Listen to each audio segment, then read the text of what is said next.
Welcome to this week's Inbound Debate. Now, to everyone out there celebrating, from us at Inbound, happy Easter. This week's also been very special for myself and Nick. We sold the very first website that we ever worked on this week. It was sad to say goodbye. 2 weeks ago, wasn't it? We started that one. Yeah. 2 weeks, yeah. No, it's actually eight years if you think about it. That's a long time to own a website. It's incredible. Now this week we're going to be talking about how do we measure success from our inbound and SEO campaigns now that Google is controversially increasing the amount of not provided keyword data. I mean, it's a big talking point with SEOs. How do we measure success of our campaigns now that increasingly we're getting less and less keyword data through analytics? Dan, start me off here.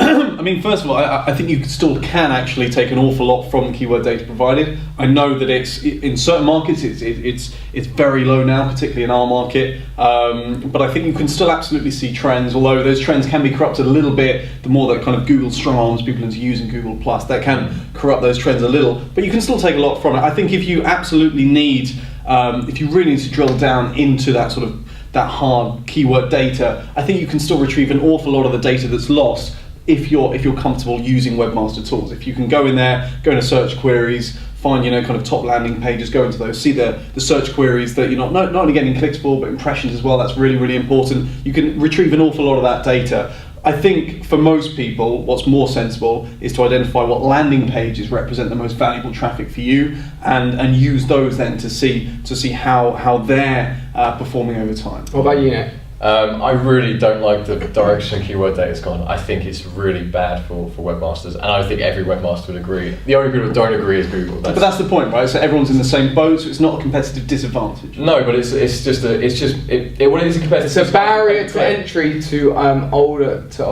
newer entrants. Actually. Yeah. I mean, it blocks you off from pay-per-click guys. They have much more keyword data. The people that spend money on pay-per-click, they can spot these trends. Like, we can't see that anymore. It's going up. It started at 10%. It's now, as you say, with inbound, it's kind of looking at like 80%, maybe more some days.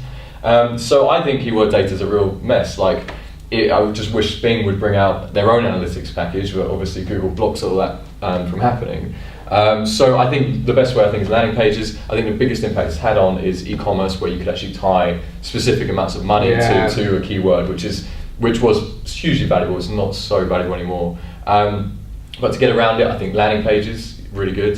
I think you should probably start looking at other signals as well, like social stuff and how much revenue that's bringing in. But I don't think you should focus your efforts. I think one thing I would say is with e-commerce is that. You should, if you're running an e-commerce campaign, you should at least be looking at a pay-per-click campaign so you can measure the value of the words. Whereas, like, the people that really suffer are the ones where pay-per-click's not viable. So you're running like a page view, advertising serving, and it's not viable to run a pay-per-click campaign. So you can't get any of that data. But then again, it's not a competitive disadvantage, right? Because then no one's going to. Yeah, but the older sites in the market know the data, and then the newer ones don't. Now, if we're kind of agreed in the fact that the keyword data, we're getting less and less of it. What do you guys think in 2013, as SEOs, as inbound marketers, what analytics metrics should we be using to measure success? I mean, I think you're still going to use all the old traditional ones, even if some of the data is a bit incomplete now. I think one thing that's definitely emerging now that's going to only become more important, particularly as the sort of supposed value of links is being eroded, is the more kind of social and conversational stuff, everything that kind of surrounds the brand. So I think, just this week, Google Analytics released a new feature where it displays conversational and certain events surrounding the brand. So, for example, if someone leaves a comment via Discuss, the Discuss tool that's integrated into a blog, you can see that. If they plus one a post, you can see that. There's all sorts of there's all sorts of sort of social platforms that are now integrated into it, and I think that's a real sign of where things are going. I think it's probably a little bit gimmicky right now, but I think over the next 6-12 months, I think increasingly we're going to be referring to that to see actually how are we performing from a social and brand signal perspective. What about yourself? Yeah, I think social, because social's not being blocked right now. Social's easy to measure, and it's only becoming more and more important for every marketer online. I think what's quite interesting, but also very speculative, is this idea of maybe getting authorship analytics involved. So Google recently kind of started testing in the US authorship stuff, seeing kind of what impact that had, and displaying some analytics to users. They could potentially integrate out with actual Google Analytics, and we could start seeing like how well is your content performing on various degrees. Like, are people clicking your links? Are people like hanging around on your pages for a long time? But yeah, in terms of actual metrics that can measure success, it really depends on what you're going for. So if your inbound marketing campaign has a social focus, then obviously it's going to be the social metrics, and they're getting more detailed now, which is great. But yeah, I think the SEO success metrics really did depend a lot on keywords, and that's kind of moving I think away. one nice thing about the social, which I agree is going to be really important, is that social is a really easy way to measure the success of your, the content that you want people to engage with. Like, it's very easy just to sort through what posts people liked and what didn't, and then if you're never getting shares on any of the on your blog content, you should be like, well, we're doing something different. So I definitely agree with social. I mean, this brings me on. Well, it doesn't really bring me on to my next question, but I've got another question for you guys.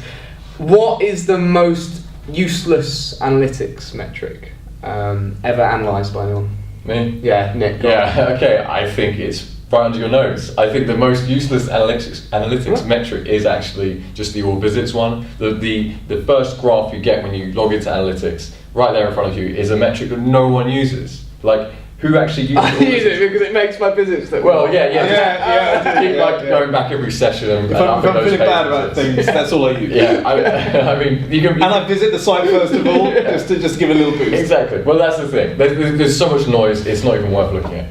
What about you, Dan?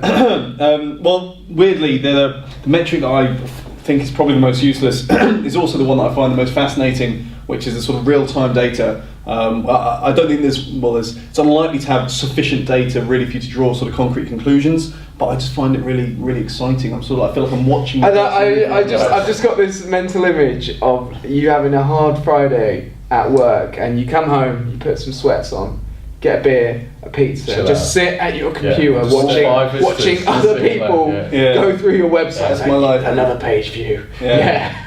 Love it. That's exactly it. I'm going to say I kind of agree with you. I find it kind of fascinating. I do think that real-time data kind of, it allows you to see when your page is under stress. Like, for instance, if my server's slowing down at certain points in the day, I can identify that maybe it's because I've got so many simultaneous connections, which is the only thing that's useful for. But it is kind of mesmerising to watch someone just like go through. It's sadly mesmerising. Really slowly go through your 30-minute sessions. I just remember one time we coded in a new quiz, and I would watch people go from quiz question 1 to quiz question 2 and be like, yeah, they're answering my quiz. Well, guys, thank you very much for watching. Again, a happy Easter from all of us at Inbound. This has been the Inbound Debate. We'll see you next week.